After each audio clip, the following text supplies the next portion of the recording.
को भगवान कभी राजा नहीं बने, ना तो मथुरा के राजा बने ना द्वारिका के राजा बने। ठाकुर जी ने सदा राज्य गद्दी पर उग्रसेन को ही बैठाया, कंस के पिताजी, उनका राज्य तिलक किया, मुकुट पधरा दिया, परंतु सब लोग मानते राजा ठाकुर जी को ही थे, राजा धीराज ठाकुर जी को ही कहते, पर सिंहासन पर नाना जी को बैठाया। भगवान पूरी मथुरा को व्यवस्थित करके उज्जैन पढ़ने के लिए गए, सांदीपनी गुरुकुल, और वहां सांदीपनी उपाध्याय से भगवान ने संपूर्ण वेद अध्ययन किया। वहीं पर ठाकुर जी को एक मित्र मिले, उनका नाम सुदामा, जिनकी कथा हम कल सुनेंगे। सुदामा जी महाराज से भेंट हुई। ठाकुर जी लौट करके वापस आए, भगवान का मुंडन हो गया था विद्यालय में, चौड़ी चोटी रखी ठाकुर जी ने, बढ़िया लंबी शिखा ठाकुर जी ने धारण की। लौट करके आए, ठाकुर जी अब राजकुमार हैं मथुरा के। ठाकुर जी के चेहरे पर वो नूर नहीं है, वो प्रसन्नता नहीं है। क्यों? ब्रज की बड़ी याद आती है। अपने कक्ष की खिड़की में से केवल वृंदावन को देखते रहते हैं ठाकुर जी। परसों की कह के गए, बरसों हो गए, वृंदावन नहीं गए। आज ठाकुर जी बहुत याद कर रहे थे, और आज ही देवकी मैया ने मन में विचार कियो, मेरो लाला इतना बड़ा होगा, आज तक अपने हाथ से भोजन नहीं पवायो, आज मैं अपने हाथ से पवाऊंगी। बलराम जी से पूछा, लाला को कहा पसंद है, जल्दी बता। बोले मैया लाला को तो एक ही चीज पसंद है। बोले कहा, रोटी के बीच में मक्खन धर दो, वहां मैंने एक मिश्री डाल दो, वो खवाए दो, वही लाला को प्रिय लगे। यशोद आज देवकी मैया ने 56 भोग बनाए, परंतु एक किनारे में माखन मिश्री सजाई के अपने हाथ से लेके जा रही हैं, आज अपने लाला को पहली बार अपने हाथ से प्रसाद पवाने के लिए। लाला चल आजा, मेरे हाथ से प्रसाद पा ले। ठाकुर जी हाथ धो के आए, बैठ गए। देवकी मैया को पूर्ण प्रेम देना चाह रहे हैं ठाकुर जी। देवकी मैया ने जैसे ही थाल सामने रखा, थाल में ठाकुर जी देख रहे हैं कौन कौन सी सब्जी बनी है। अच्छा मैया तेने बनाई? जैसे ही ठाकुर जी की दृष्टि पड़ी माखन पे, नेत्र बंद हो गए। यशोदा मैया की याद फिर आने लगी ठाकुर जी को, अश्रु गिरने लगे। देवकी मैया अपने हाथ में कवल लेके बैठी, बोले लाला मुंह खोल, खवाऊं तो को। ठाकुर जी इतने रोए, रो करके दौड़े और बलराम जी से जाकर के लिपट गए। बलराम जी भी रोने लगे, ठाकुर जी भी रोने लगे, देवकी मैया भी रोने लगी। वसुदेव जी से जाके बोली, देखो ना, समझाओ कृष्ण को, बहुत रोता है। तब वसुदेव जी ने कहा, हमारो इतना अधिकार ना है, हम तो जाने भी ना है कन्हैया को कहा अच्छो लगे कहा बुरो लगे। अगर कन्हैया को सखा उद्धव जाके समझाएगा तो शायद मान जाए। वसुदेव जी ने उद्धव जी से कहा, तुम कृष्ण को समझाओ ना, बहुत रोता है। उद्धव जी महाराज कौन है बंधुओं? बृहस्पति के शिष्य हैं, बुद्धि में बहुत प्रबल हैं, ज्ञानी नाम अग्रगण्यम, यदि कह दिया जाए तो कोई अतिशयोक्ति नहीं। वृष्णी नाम प्रवरो मंत्री कृष्णस्य दैतस् सखा, शिष्यो बृहस्पतिर साक्षात उद्धवो बुद्धि सत्तमा। बहुत विद्वान है उद्धव जी। उद्धव जी गए, ठाकुर जी को कक्ष में लेके अंदर से किवाड़ बंद की। ये परब्रह्म है। पूरे विश्व को ठाकुर जी आप सिखाते हैं कि चीज से डी अटैच होना सीखो, व्यक्ति किसी चीज में आसक्ति मत रखो, किसी वस्तु से आसक्त मत हो। और ये परब्रह्म की दशा देख रहा हूं मैं, जिसकी भ्रगुटी पर तीनों लोग नाचते हैं, आज वो उन गंवार ब्रजवासियों के लिए रो रहा है।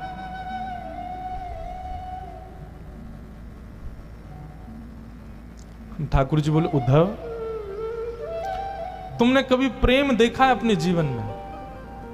उद्धव बोले, अभी अवकाश नहीं मिला, पढ़ने से फुर्सत नहीं मिली, बृहस्पति के यहाँ इतने समय पढ़ता रहा, इन सब चीजों के लिए मुझ पर समय नहीं और ना मैं करना चाहता। भगवान बोले, तो फिर नहीं समझ पाओगे। आसक्ति अलग बात है उद्धव, आसक्ति होती तो वृंदावन दूर नहीं है यहां से, मैं सुबह जाके शाम को आ सकता हूं। आसक्ति होती तो ब्रजवासियों के लिए भी मथुरा दूर नहीं है, वो दिन में 4 बार मुझसे मिलने आ सकते हैं। ये आसक्ति नहीं है, ये प्रेम है। यहां मिलने की भी इच्छा नहीं है, पर स्मृति है, ये आसक्ति नहीं है उद्धव। उद्धव बड़ी बड़ी बातें करने लगा तो भगवान बोले, सुन इधर आ, तुम जाके ये सब जो मुझे समझा रहे हो ये ब्रजवासियों को समझा दोगे? उद्धव बोला, ऐसा समझाऊंगा जीवन में याद नहीं करेंगे आपको। भगवान बोले, तो फिर ठीक है, जाओ। और सुन इधर आ, अपना मोर पंख निकाल के उद्धव के मुकुट में लगा दिया। अपना पटका उतार करके उद्धव को पहना दिया और चंदन का इत्र जो ठाकुर जी लगाते हैं वो उद्धव को लगा दे। अब जाओ। बोले ये सब क्यों? बोले क्योंकि इसके बगैर तुम गए ना तो ब्रजवासी तुझे देखेंगे भी नहीं, इसके साथ जा वृंदावन। उद्धव जी महाराज कह के गए। भगवान बोले कब आएगा उद्धव? बोले शाम तक आ जाऊंगा। वो ठीक है, मिलते हैं फिर शाम को। 6 महीना बाद लौट के आया उद्धव। 6 महीना तक भूल गया कि मैं वृंदावन में हूं। इसी को उद्धव गोपी संवाद कहते हैं। प्रेम की चरमोत्कृष्ट स्थिति है उद्धव गोपी संवाद। उद्धव जी वृंदावन गए। वृंदावन की स्थिति बंधुओं पता है क्या है? हर दिन, जिस दिन से ठाकुर जी गए, हर दिन ब्रजवासी मथुरा के रास्ते को घेर के बैठ जाते हैं और प्रतीक्षा करते हैं कन्हैया आ रहे होगो, हमारो लाला आ रहे होगो, कृष्ण आ रहे होगो। सुबह से दोपहर, दोपहर से शाम, शाम से जैसी रात है जाए। रोते रोते नंद भवन जाते हैं और कहते हैं यशोदा तेरो लाला आज नहीं आयो, आज भी नहीं आयो। परसों की कह के गए, दारी को बरसों बीत गए, अभी तक नहीं आयो। रोज का ये नियम है सब ब्रजवासियों का। बैठ जाते हैं मथुरा के मार्ग पर, लेकिन जाते नहीं है मथुरा। मथुरा से वृंदावन कितना दूर है? 6 किलोमीटर। 6 किलोमीटर। अहमदाबाद में तो एक मोहल्ले से दूसरा मोहल्ला, इतना दूर है मथुरा वृंदावन। लेकिन प्रेम,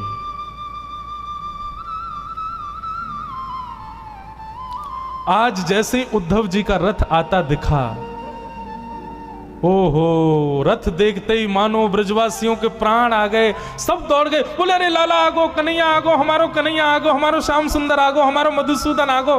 सब दौड़न लगे। बोले हम तो पहले ही जाके मिल लेंगे, लाला को गोदी में उठा लेंगे, लाला को हृदय से लगा लेंगे। ठाकुर जी का सबसे प्रिय मित्र मधुमंगल नेत्रों से आंसू गिर रहे हैं, मेरो कन्हैया आगो, मेरो लाला आगो। श्री दामा ठाकुर जी का दूसरा मित्र एक वृक्ष के नीचे थोड़ी दूर तो दौड़ा, फिर वृक्ष के नीचे बैठ गया। मधुमंगल बोलो अरे तू बैठ क्यों क्यों? ठाकुर जी आ गए, हमारो लाला आ गए, चलना जल्दी। श्री दामा बोलो मैं नहीं जाऊंगा या के पास, परसों की कह के गए, परसों बाद आ रहा है, आज या से बातें ही नहीं करूंगा। आंद या को या तो मिलना ही ना है मोकू, या तो मना कर दियो मेरे पास नहीं आवे। मधुमंगल बोलो तू है जा नाराज, हम तो जा रहे हैं। श्रीदामा को छोड़ सब दौड़ने लगे तो श्रीदामा चुपके से देखता है सब ब्रजवासी दौड़ रहे हैं। अरे ये मुझसे पहले लाला को पकड़ लेंगे, मुंह से पहले स्पर्श कर लेंगे, मुंह से पहले गले लगा लेंगे, मुंह को वो सुख नहीं मिलेगा। श्रीदामा दौड़ने लगो। मधुमंगल बोलो अरे अब क्यों दौड़ रहे हो? तू तो मना कर रहा हो ना, नहीं मिलेगा लाला से, फिर क्यों आ गए हो? श्रीदामा बोलो अरे मधुमंगल नाराज, बाद में है जाऊंगा, पहले लाला को हृदय से तो लगा लो। इतनी पीड़ा, इतनी वेदना सही है बरसों तक हमने, आज लाला को अंक में तो भर लो, एक बार गले लगा के फिर रूठ के चलो जाऊंगा, फिर नहीं मिलूंगा यहां से। रथ बीच रास्ते में ही घेर लिया सब ब्रजवासियों। रथ का पर्दा हटा करके जैसे ही उद्धव जी बाहर आए, ब्रजवासियों ने उद्धव को देखा ही नहीं। ब्रजवासी सब अभी भी रथ के अंदर ही झांक रहे थे कि पर्दे के अभी ये कोई सेनापति आया है, कृष्ण अभी भीतर बैठे होंगे। सब उचक उचक के देख रहे थे। उद्धव जी बोले जय श्री कृष्ण। मधुमंगल श्रीदाम बोले हाँ भैया जय श्री कृष्ण, किनारे हटना तू, जल्दी खोल, लाला को बुला बाहर। उद्धव बोले और कोई नहीं है रथ में, मैं ही आया हूं, मैं कृष्ण का सखा हूं, मेरा नाम उद्धव है। श्री कृष्ण आप सबको बहुत स्मरण करते हैं, इसलिए उन्होंने मेरे द्वारा आप सबके लिए पत्र भेजा, स्मृति पत्र भेजा। जैसे ब्रजवासियों ने सुना स्मृति पत्र भेजा है, ब्रजवासी बोले वाह कन्हैया वाह, मान गए तेरे प्रेम को। वर्षों तक आयो नहीं, परसों को वादो करके, वर्षों बाद याद आई तो सखा भेज दियो स्मृति पत्र के संग।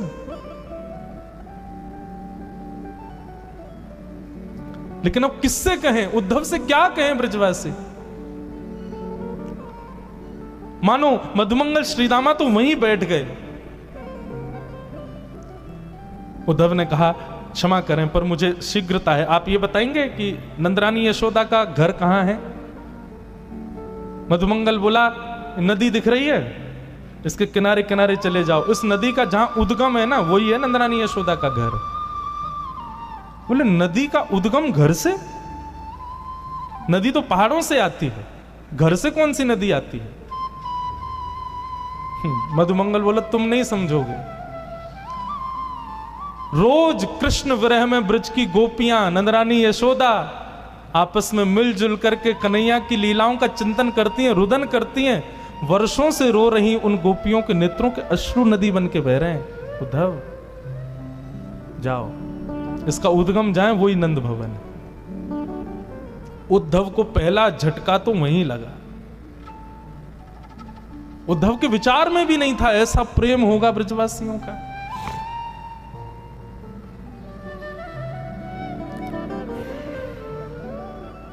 उद्धव जी महाराज गए, यशोदा मैया से मिले, नंद बाबा से मिले। स्थिति वर्णित की नहीं है। भागवत में फिर एक गीत आता है, उसको भ्रमर गीत कहते हैं। बहुत सुंदर प्रसंग है बंधुओं, ये उद्धव ब्रज गमन।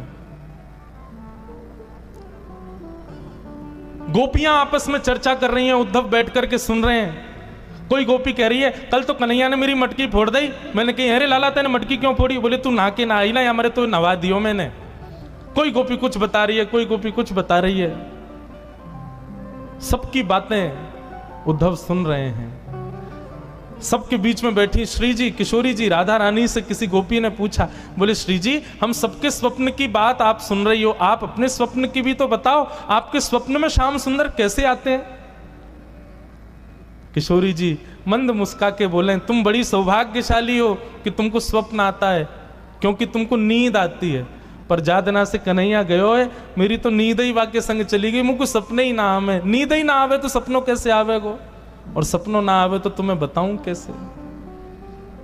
ये सब भाव बैठ करके उद्धव सुन रहा है। तब मधुपक तब बंधो माश प्रशांग्रिम सपत्न्या कुछ विलुलित माला कुंकुमश्मश्रुभिर्न बृहतु मधुपतिस्तन मानिनी नाम प्रसादम यदु सदसि विडंब्यम यस्य दूतस्त्वमिद्रक। गोपियों ने एक गीत गाया जिसको भ्रमर गीत कहते हैं। मानो गोपियों को उद्धव दिख गया था कि उद्धव बैठा है, लेकिन सीधे उद्धव से ना कह के एक भौरा उड़ता हुआ आया। तो भौरे को कहते अरे देखो ये काला है, जरूर कृष्ण का मित्र होगा। अब उद्धव को केंद्र में लेकर के गोपियां उस भौरे से बात करती हैं, उसी को भ्रमर गीत कहते हैं।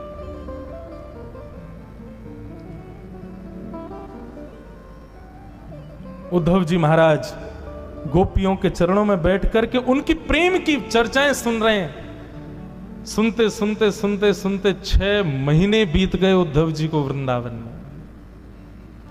और 6 महीने बाद जब स्थिति ये हो गई कि उद्धव जी स्वयं को भी गोपी मानने लगे, स्वयं भी कृष्ण विरह में रुदन करने लगे, स्वयं भी कृष्ण विरह आतुर होकर के गलियों में विचरण करने लगे, तब उद्धव जी को याद आया कि अरे मैं गोपी नहीं हूं, मैं उद्धव हूं।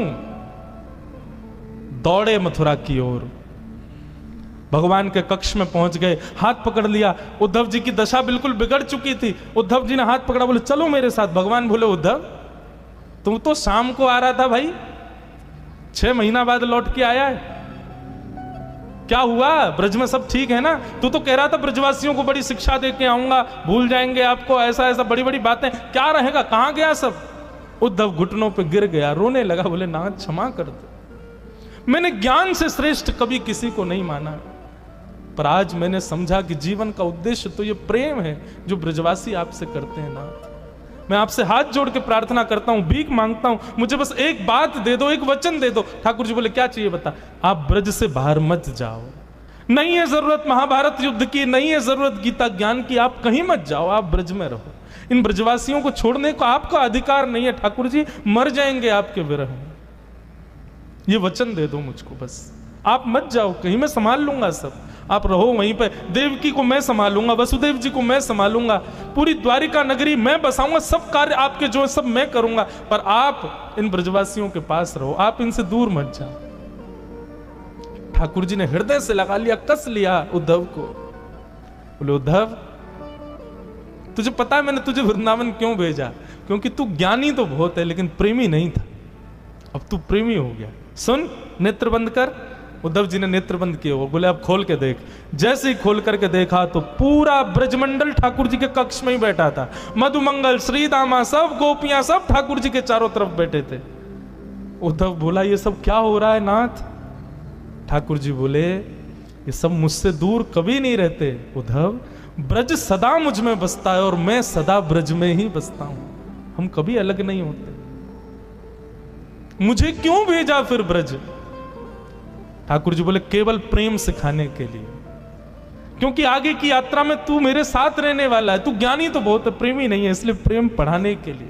बंधुओं, लोग अर्जुन और उद्धव में यदि मुझसे पूछें कि भगवान का प्रिय कौन, उद्धव। अर्जुन को तो भगवान ने पढ़ाया था महाभारत में, लेकिन उद्धव की ट्यूशन टीचर तो हमारी श्री राधा रानी है, हमारी ब्रज की गोपियां, उन्होंने पढ़ाया, ब्रजवासियों ने सिखाया उद्धव को। अद्भुत है उद्धव।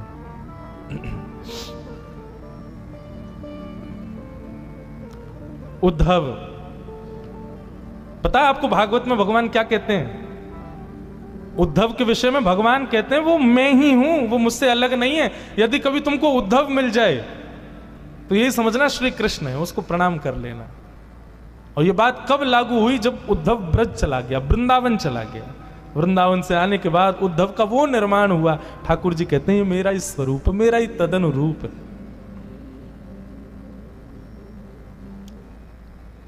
उद्धव जी महाराज यमुना जी के तट पर गए और अपना आंचल, अपने वस्त्र के पल्लू को फैला करके उद्धव जी महाराज विधाता से कहते हैं कि शाम हो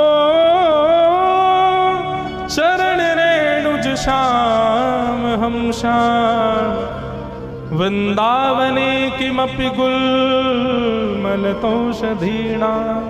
हे विधाता, आप पूरी सृष्टि को बनाते हो, आप सबके कर्म के अनुसार उसको दूसरा जन्म देते हो। ये उद्धव आपसे प्रार्थना करना चाहता है, मेरे सत्कर्मों के फलीभूत यदि आप मुझे पुनर्जन्म देना चाहते हो, मेरी एक ही इच्छा है, मेरा जप, नियम, तप, साधन, भजन, सबसे मुझे एक ही वरदान चाहिए कि मुझे अगला जन्म इस वृंदावन में देना।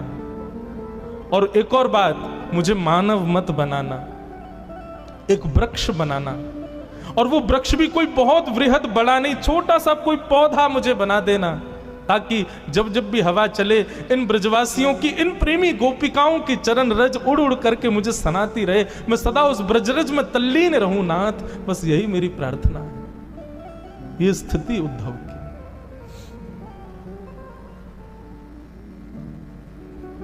ऐसे उद्धव जी को हम प्रणाम करते हैं। उद्धव जी की एक विशेषता है बंधुओं, आपको पता है जब द्वारिका में यदुवंशियों को संतों ने श्राप दिया कि संपूर्ण यदुवंश नाश हो जाए, तो सारे यदुवंशी गए भगवान के पास और भगवान से कहा आप दुनिया के श्रापों को दूर करते हो, आपके खुद के परिवार को श्राप लग गया, ठाकुर जी इसको दूर करो। भगवान बोले सोचने दो। अब यदुवंशियों में उद्धव भी आता, उद्धव कोने में ही बैठा था। भगवान बोले एक उपाय है। बोले क्या? बोले हमारे सौराष्ट्र में एक शंकर जी का मंदिर है, उसका नाम है सोमनाथ। ये सोमनाथ मंदिर जो है ये श्रापों को दूर करने के लिए प्रसिद्ध है। बोले कैसे? तब भगवान ने एक कथा सुनाई। बोले चंद्रमा जो है ना, इसके ससुर जी हैं दक्ष। दक्ष की बेटियों से इनका ब्याह हुआ है, परंतु चंद्रमा सबसे ज्यादा रोहिणी नाम की पत्नी से प्रेम करते हैं। तो बाकी की पत्नियों ने अपने पिता से आके शिकायत कर दी, बोले कि आपका दामाद एक ही उससे, रोहिणी से ही प्रेम करता, हमसे नहीं करता। दक्ष प्रजापति ने श्राप दे दिया, बोले कि तुम बहुत अपने रूप का अभिमान करते हो, जाओ तुम अपने रूप से विहीन हो जाओ। चंद्रमा ने कहा ससुर जी आपने हमको श्राप तो दे दिया, लेकिन ये नहीं विचार किया कि मैं स्वरूप से विहीन हो जाऊंगा तो सारी पत्नियां, सारी बेटियां आपकी विधवा हो जाएंगी। दक्ष बोले ये तो मैंने सोचा ही नहीं। तब क्या करें? तब चंद्रमा ने आकर के यही सौराष्ट्र में तपस्या की, तब महादेव प्रकट हुए। तब महादेव ने कहा ठीक है 15 दिन तक आप अपने ससुर जी के श्राप में रहोगे, आपका रूप घटेगा, पर उसके बाद 15 दिन का हमारा आशीर्वाद रहेगा, आप पुनश्च अपने रूप में आ जाओगे। तो एकम से अमावस्या तक चंद्रमा श्राप में रहते हैं और पूर्णिमा तक फिर आशीर्वाद में रहते हैं। ये कथा भगवान सुना रहे हैं अपने सब कुल के लोगों को, यदुवंशियों को। बोले ऐसा भैया सोमनाथ है तो चलो नाव की व्यवस्था करो, द्वारिका से सब लोग नाव में बैठ करके सौराष्ट्र जाएंगे, सोमनाथ भगवान का पूजन करेंगे, ब्राह्मणों को दान करेंगे और फिर वहां सोमनाथ भगवान हमारे श्राप को नष्ट कर देंगे। यदुवंशी नाचने लगे, जय हो आनंद आ गए, जय हो बालकृष्ण की जय, द्वारिकाधीश की जय, हमारा श्राप दूर हो जाएगा। उद्धव भगवान को देख रहा था तिरछी नजर से। भगवान बोले क्या बात है? बोले इनको सबको जाने दो, फिर बताऊंगा आपको। जब सब चले गए तब उद्धव बोला मैंने बहुत चतुर देखे लेकिन आप जैसा चतुर नहीं देखा मैंने। भगवान बोले क्या हो गया? बोले भगवान बहुत विद्वान है उद्धव। उद्धव बोले ये श्राप लगना, मोक्ष मिलना, पाप होना, पुण्य होना, सूतक लगना, पातक होना, ये सब वहां होता है जो ब्रह्मा ने सृष्टि बनाई है। ब्रह्मा की बनाई हुई पृथ्वी पर ये सब चीजें लागू होती हैं। और आपकी जो द्वारिका नगरी है ना, इसको विश्वकर्मा ने बनाया है, ये ब्रह्मा के द्वारा बनाई हुई नगरी नहीं है, इसलिए यहां किसी को श्राप नहीं लगता। भगवान तुरंत उठे, उद्धव का मुंह बंद के बोले चुप, बिल्कुल शांत, ये बात यहां से बाहर नहीं जानी चाहिए। बोले ठाकुर जी आप जबरदस्ती यदुवंशियों को लेकर के जा रहे हो ताकि सौराष्ट्र में जैसे ही वो नाव से उतरे और ब्रह्मा के द्वारा बनाई गई पृथ्वी पर पैर रखेंगे, पैर रखते ही उनको सबको श्राप लग जाएगा। अभी तक किसी को श्राप लगा नहीं है, आप लगवाने के लिए लेके जा रहे हो उनको, ऐसा क्यों कर रहे हो? तो भगवान बोले इसीलिए मुझे तू बहुत प्रिय है, क्योंकि तू सब जानता है, बहुत विद्वान है उद्धव। बल का अहंकार है इन यदुवंशियों को, मैं इनके रिश्तेदार हूं, मैं इनका कुल का व्यक्ति हूं, भगवान इनके कुल में, इसका मद है इन लोगों को। और मैं अपनी लीला पूरी करके गया, इनको छोड़ गया तो यही भार बन जाएंगे पृथ्वी का, इसलिए मुझे करना पड़ेगा। उद्धव बोला तो चलो फिर। भगवान बोले कहां? बोले सौराष्ट्र। ठाकुर जी बोले तू नहीं जाएगा, हम सब जाएंगे, तू तो यहीं रहेगा, तू तो द्वारिका को संभालेगा ना। मतलब उद्धव को ठाकुर जी ने श्राप नहीं लगने दिया।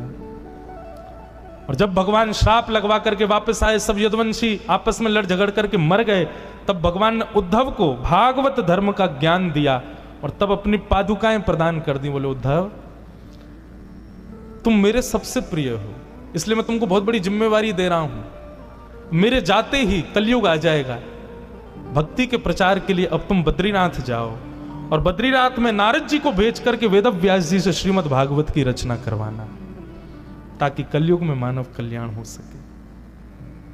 यह है उद्धव, सामान्य नहीं। ऐसे उद्धव जी को हम प्रणाम करते हैं। आज बहुत दिन बाद, बहुत वर्षों बाद मैंने उद्धव गोपी संवाद केवल छुआ है, पता नहीं क्यों, बस छुआ है आज। प्रणाम।